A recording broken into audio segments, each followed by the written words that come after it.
Assalamualaikum warahmatullahi wabarakatuh. Waalaikumsalam warahmatullahi wabarakatuh. Perkenalkan, nama saya Wigo Satio sebagai moderator. Terus di sini ada Andian Ramadan Pratama sebagai notulen. Di sini berian saya di sini ingin memandu atau menjadi moderator Mas Igal. Jangan presentasi Mas Igal.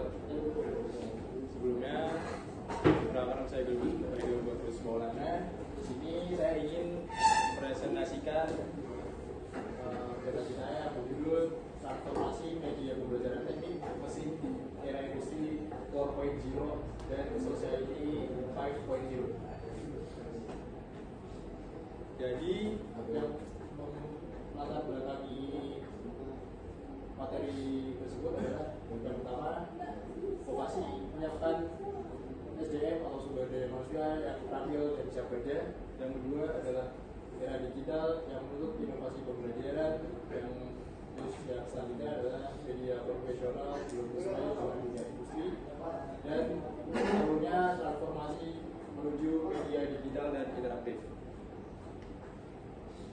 Lalu di sini ada tujuan. Yang pertama adalah menjelaskan filosofi pendidikan vokasional, menganalisis tantangan dan era digital. Lalu yang ketiga adalah mengusulkan inovasi media pembelajaran. Jadi di sini ada tiga dari filosofi pendidikan vokasional. Yang pertama adalah fokus kepada kesiapan kerja dan kemandirian.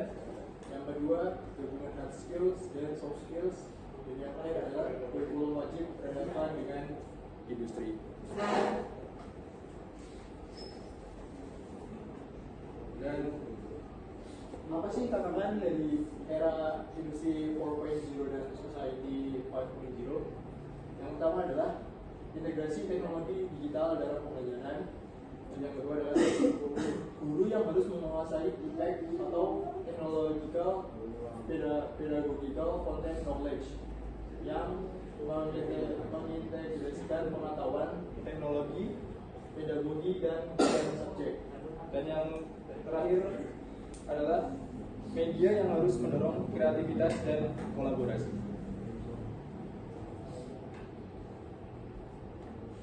Dan yang selanjutnya adalah kurikulum dan best practice.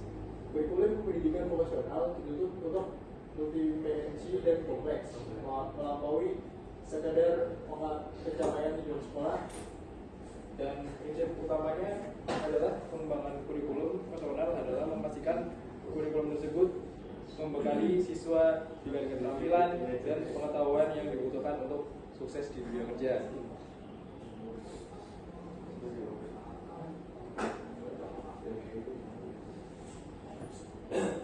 Di sini ada berbagai transformasi media. Yang pertama adalah dari alat statis atau simulasi digital, AR atau realitas terpadu, AR dan realitas virtual VR. Teknologi ini menyediakan pengalaman belajar berbasis teknologi untuk kesejahteraan sosial dengan menciptakan lingkungan belajar imersif yang sangat mirip dengan pabrik sesungguhnya. Misalnya siswa dapat melakukan simulasi pembongkaran mesin, diesel atau pemrograman komputer numerical control atau CNC tanpa resiko merusak peralatan pakai.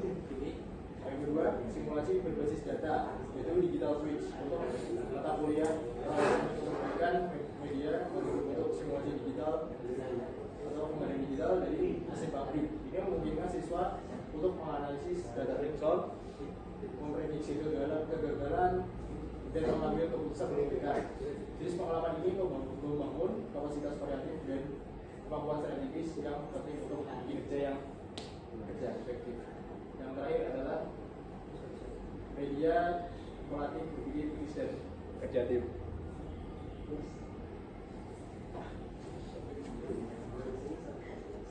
Dan yang kedua adalah peran guru dan manajemen.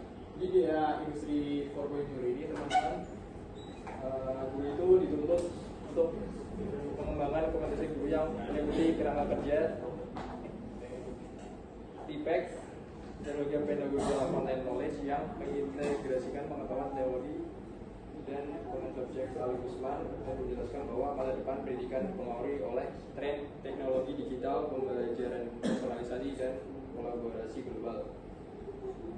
Jadi pendidikan berbasis teknologi ini menjadi pendekatan sistematis dalam merancang pengalaman belajar yang bertujuan mencapai kesejahteraan sosial di era society 4.0 dan 5.0. Dan yang terakhir, apa itu lifelong learning dan apa manfaatnya? Lifelong learning adalah konsep belajar secara berkelanjutan dan sukarela yang dimulai sejak lahir dan berlanjut sepanjang hidup seseorang, baik untuk pribadi, sosial maupun profesional. Dan apa itu manfaatnya? Manfaatnya adalah mengembangkan karir, meningkatkan daya saing di pasar kerja, membuka peluang promosi, dan memastikan relevansi.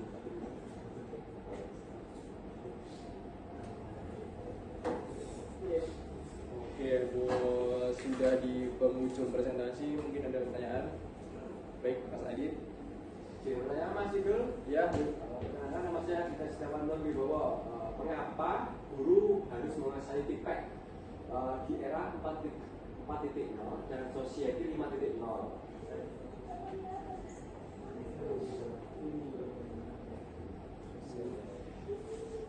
Jadi mengapa guru harus menguasai TPEC tadi adalah karena di era 4.0 dan society 5.0 pembelajaran menuntut integrasi antara teknologi, pedagogi, dan konten agar proses belajar menjadi lebih efektif, menarik, dan relevan. Dengan perkembangan zaman, guru mampu mengintegrasikan teknologi dalam pembelajaran sesuai kebutuhan materi dan karakter siswa.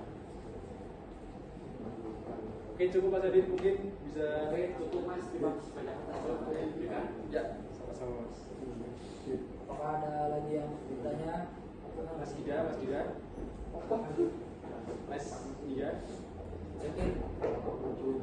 Oh, saya bertanya Mas. Oke. Ya, boleh Mas Gida. Saya juga ada Saputra.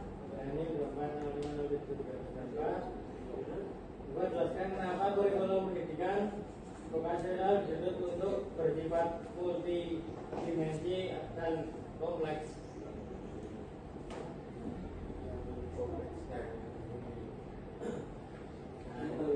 Itu kenapa ini? Ini belum bukan.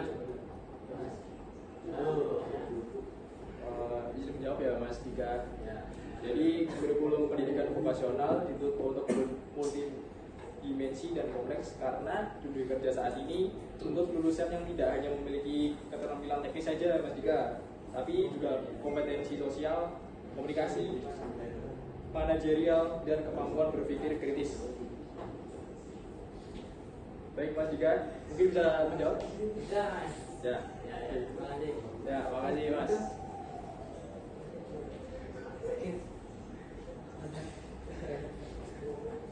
Ya, mungkin sudah ya. Sudah.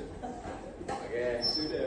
cukup dari sekian dan terima kasih. Apabila ada salah-salah kata, mohon maaf. Wassalamualaikum warahmatullahi wabarakatuh. Waalaikumsalam. Saya terlewatkan Mas.